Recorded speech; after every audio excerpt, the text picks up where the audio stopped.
Hi friends, welcome back to my channel. ഇന്ന് ഞാൻ നിങ്ങൾക്ക് പരിചയപ്പെടുത്താൻ പോകുന്നത് നല്ല അടിപൊളി സ്റ്റിച്ചാണ്. അതിൻ്റെ പേരാണ് ചേമന്തി സ്റ്റിച്ച്. അതിന് നമ്മുടെ നോർമൽ എംബ്രോയിഡറി ത്രെഡ് തന്നെയാണ് ആവശ്യം. ഞാനിവിടെ ഓൾറെഡി കോർത്ത് വെച്ചിട്ടുണ്ട്. അത് വെച്ചിട്ട് ചെയ്യുന്ന വർക്കാണ് ഇന്ന് ഞാൻ നിങ്ങൾക്ക് പരിചയപ്പെടുത്തുന്നത്. വീഡിയോ ആദ്യമായി കാണുന്ന എല്ലാവരും ഒന്ന് സബ്സ്ക്രൈബ് ചെയ്യാനും മറ്റുള്ളവർക്ക് ഷെയർ ചെയ്യാനും മറക്കരുത്. അപ്പം നമുക്ക് വീഡിയോയിലേക്ക് പോകാം. ഞാനിവിടെ ഒരു സർക്കിൾ വരച്ച് വെച്ചിട്ടുണ്ട്. ചേമന്തി സ്റ്റിച്ചിന് വേണ്ടിയിട്ടുള്ളതാണ്. അതിന് നിങ്ങൾക്ക് വല്ല കോയിനോ അങ്ങനെ എന്തെങ്കിലും ഉപയോഗിക്കാം. അതിൻ്റെ ഉള്ളിലായിട്ട് ചെറിയൊരു വട്ടം കൂടി വരച്ച് വെക്കണം. മിഡിലായിട്ട് മിഡ് പോയിന്റും മാർക്ക് ചെയ്യാം. ഇനി ഇതിലാണ് നമ്മൾ ചേമന്തി സ്റ്റിച്ച് ചെയ്യാൻ പോകുന്നത്. അപ്പൊ എങ്ങനെയാണ് ചെയ്യുന്നത് എന്ന് നമുക്ക് നോക്കാം. ആദ്യം തന്നെ മിഡ് പോയിന്റിലല്ല, മറിച്ച് രണ്ടാമത്തെ ലൈനിലാണ് കുത്തി സൂചി പുറത്തേക്ക് എടുക്കേണ്ടത്. ശേഷം നമ്മുടെ ഹെറിബോൺ സ്റ്റിച്ച് ചെയ്യുന്നത് പോലെ മൂന്നാമത്തെ സർക്കിളിലാണ് പിന്നെ ചെയ്യേണ്ടത്. ഇതാ ഇങ്ങനെ ലെഫ്റ്റിലേക്കാണ് എടുക്കേണ്ടത്. സൂചി ഒന്നുകൂടി കാണിച്ചു തരാം. ഇങ്ങനെ കുത്തി ലെഫ്റ്റിലേക്ക് എടുക്കുക. ശേഷം പിന്നെ നമ്മൾ താഴ്ത്തേണ്ടത് നമ്മുടെ മിഡ് പോയിന്റിലേക്കാണ്. ഇവിടെ മിഡ് പോയിന്റിൽ കുത്തി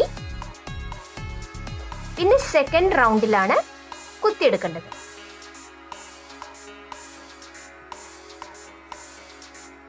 ഇതിങ്ങനെ എടുക്കുമ്പോൾ ഈ ത്രെഡ് ഫ്രണ്ടിലേക്ക് വരാൻ പാടില്ല, മറിച്ച് ബാക്കിലേക്ക്, സൂചിയുടെ ബാക്കിലേക്കാണ് വരേണ്ടത്. കാരണം ഹെറിബോൺ കണ്ടു കഴിഞ്ഞാൽ ഹെറിബോൺ സ്റ്റിച്ച് മാതിരി ഉണ്ടാവും. അപ്പോൾ ഇങ്ങനെയാണ് വരേണ്ടത്. എന്നിട്ട് സൂചി മെല്ലെ പുറത്തെടുക്കുക. അതിനുശേഷം വീണ്ടും ഇങ്ങനെ തേർഡ് സർക്കിളില്, ഏറ്റവും വലിയ സർക്കിളില് കുത്തി ഇങ്ങനെ ചെയ്യാം. ലെഫ്റ്റിലേക്ക് എടുക്കണം. അതിനുശേഷം മിഡ് പോയിന്റിലേക്ക് കുത്തി ചെറിയ സർക്കിളിലാണ് എടുക്കേണ്ടത്. എടുക്കുമ്പോൾ ശ്രദ്ധിക്കേണ്ടത് ഈ നിൽക്കുന്ന ത്രെഡ് സൂചിയുടെ താഴത്തേക്ക് കൊണ്ടുപോവാം, സൂചിയുടെ ചുവട്ടിലേക്ക്. അതിനുശേഷം സൂചി മെല്ലെ പുറത്തെടുക്കുക. വീണ്ടും ഇങ്ങനെ തുടർന്ന് ചെയ്തു പോരുക.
അപ്പൊ നല്ല ഭംഗി ഉണ്ടാവും.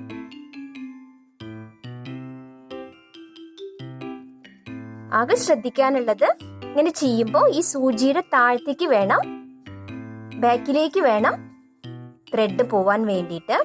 അല്ലെങ്കിൽ നല്ല കറക്റ്റായിട്ട് ഈ സ്റ്റിച്ച് വരില്ല. അങ്ങനെ തുടർന്ന് ചെയ്തു പോരുക.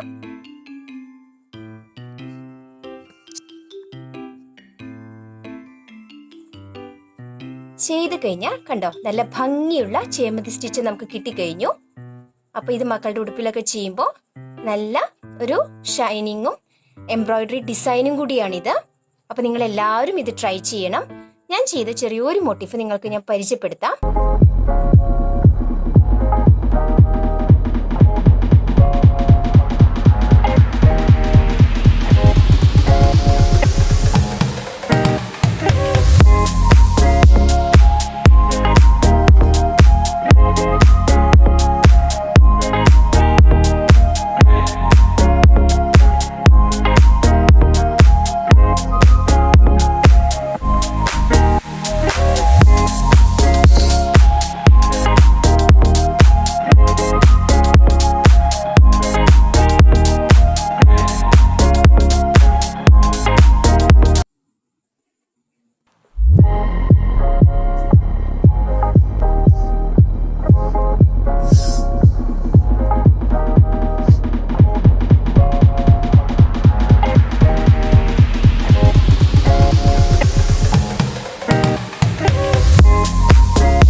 ഇപ്പൊ കണ്ടില്ലേ, നല്ല ഭംഗിയുള്ള വലിയൊരു ഫ്ലവറാണ് ഞാൻ ഇവിടെ ചെയ്തിരിക്കുന്നത്.